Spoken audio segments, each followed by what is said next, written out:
सुशील सिंघल साहब से, farmer diplomat है सर, आपका फर्स्ट कमेंट ब्रिक्स पर। पहला मिडिल ईस्ट में जंग के बाद, मतलब 28 फरवरी के बाद ये पहला ऐसा मौका है जब यूएई, सऊदी अरब और यहाँ पर ईरान बैठा हुआ है। अब्बास अरागची का दिल्ली में मौजूद होना और अब्बास अरागची के इस पूरे मूवमेंट पर पूरी दुनिया की नजर होती है, क्योंकि जो की फैक्टर है, जो की पर्सन है इस पूरे डायलॉग का, डिप्लोमेसी का, वो उन्हीं के इर्द गिर्द घूमता है कि ईरान क्या करने जा रहा है, ईरान किससे मिलने जा रहा है। नाउ सुशील सिंघल सर। मकसूद, आप बिल्कुल सही कह रहे हैं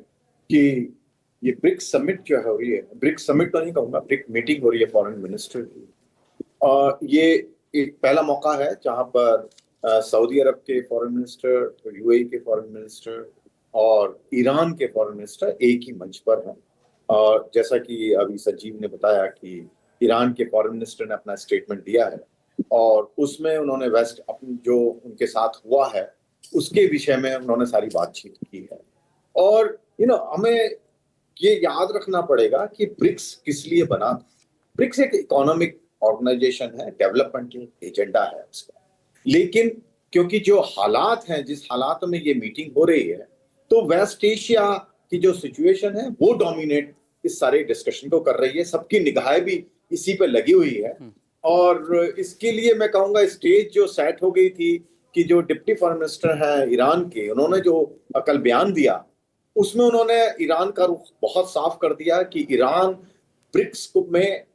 इस बात को उठाएगा और जिस तरह से अब्बास अरागची खान का बयान आया है वो उन्होंने उससे क्लियर भी कर दिया है कि भाई ये जो है पुरजोर जो है इसमें तरीके से उठाया जाएगा। तो इसमें नतीजा क्या निकलेगा? एक तो जॉइंट स्टेटमेंट मुझे जो दिख रहा है वो फर्स्ट कैजुअलिटी दिख रही है कि जॉइंट स्टेटमेंट पर इसमें ऑलरेडी काफी इनकी जद्दोजहद चल रही है, क्योंकि जो समिट होती है, जब जिस तरह की मीटिंग होती है उससे पहले से उसका एडवांस में डिस्कशन होता है और उस जिस तरह की खबरें आ रही हैं कि अभी तक उसके ऊपर दोनों साइड, यूएई भी और ईरान दोनों, उसकी लैंग्वेज के ऊपर, पर्टिकुलर जो वेस्ट एशिया से रिलेटेड सब एरिया है उसके ऊपर उनकी आपस में अभी तक बात नहीं बन पा रही है। तो क्या उसका जॉइंट स्टेटमेंट निकल पाएगा, क्या उसकी वाटर डाउन निकलेगा या चेयर की स्टेटमेंट निकलेगी, ये अभी जो पता लगेगा, क्योंकि अभी समय बाकी है। वो कल जो है शाम को उसकी चेयर की स्टेटमेंट, जो जॉइंट स्टेटमेंट या चेयर की स्टेटमेंट जो भी होगा वो कल शाम तक होगा, तो अभी तक समय है उसके बारे में। लेकिन ये जो मौका है मेरे ख्याल से बहुत अच्छा मौका है कि यूएई के जो फॉरेन मिनिस्टर है वो ईरान के और सऊदी अरब के और बाकी, जैसा आपने कहा कि चीन के रिप्रेजेंटेटिव हैं और रूस के तो विदेश मंत्री यहाँ पर हैं, तो उन सबको एक मिलने का एक मेरे ख्याल से एक जो अनऑफिशियल चैनल एक तरीके से होता है, बैकडोर डिप्लोमेसी होती है, साइड मीटिंग्स होती है, उसका एक उनको मौका मिल रहा है, जिसके बारे में अभी मेरे ख्याल से हमें जानकारी नहीं हो पाएगी, क्योंकि नॉर्मली ये पब्लिक ग्लेयर से सेपरेटली उसको मीटिंग को करा जाता है। तो एक वो मेरे ख्याल से एक मौका है जिसमें ये नोट्स एक्सचेंज होंगे सबके आपस में कि पोजीशनिंग कैसी है उनकी, और इससे हो सकता है कि कोई रास्ता निकले आगे बातचीत करने का। ये तो नहीं है कि मैं कहूं कि एकदम ब्रेक थ्रू हो जाएगा, क्योंकि इतनी उलझी हुई समस्या है। पोजीशनिंग जो है, ईरान की जो पोजीशन है और यूएसए की पोजीशन है या यूएई की जो पोजीशन है वो काफी डिफरेंट है, उसमें बहुत बड़ा गैप है। लेकिन मेरे हिसाब से ये गुड बिगनिंग है, जिससे इन दो सारे पक्षों को आपस में मिलने का एक मौका मिल रहा है पब्लिक ग्लेयर के से अवे, क्योंकि नॉर्मली सारी जो डिस्कशन अभी तक हो रही है अमेरिका और ईरान के बीच में वो एकदम पब्लिक ग्लेयर में हो रही है और प्रेसिडेंट ट्रम्प बिल्कुल इंश्योर कर रहे हैं कि एक एक पल की खबरें सबको मालूम रहे कि क्या क्या। बिल्कुल। और सर, जिस तरह की खबरें अंदर से आ रही है इस पर आपका एक कमेंट मैं लूंगा। ब्रिक्स की बैठक पर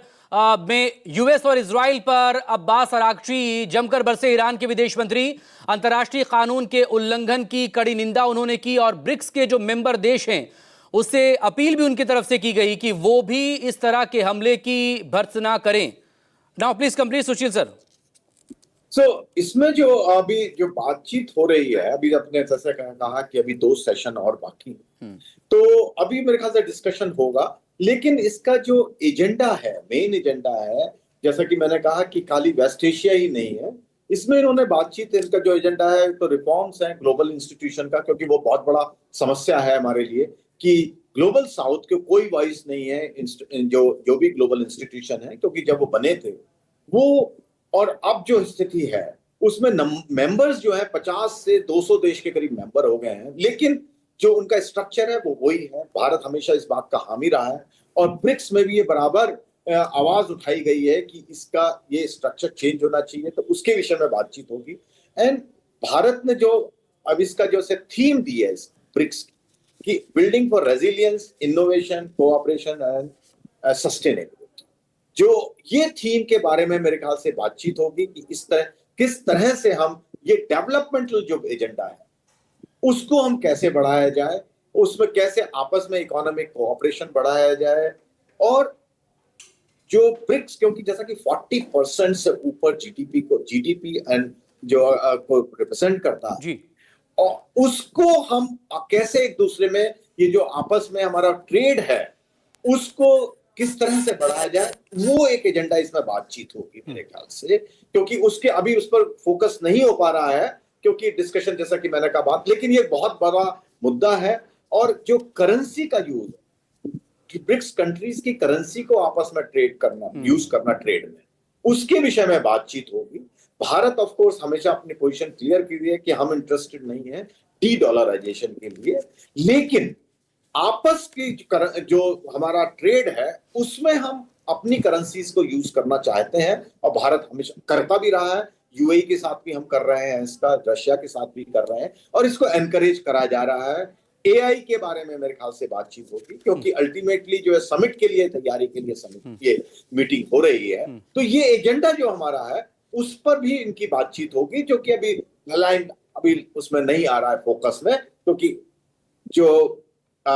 बातचीत जो हो रही है, हम जो West Asia is become major crisis, लेकिन ये सारी बातें भी बात होंगी। चेयर स्टेटमेंट या जॉइंट स्टेटमेंट जो भी इशू होगा उसमें इसकी फोकस आएगी, ताकि इस एजेंडा को कैसे आगे बढ़ाएं। बिल्कुल।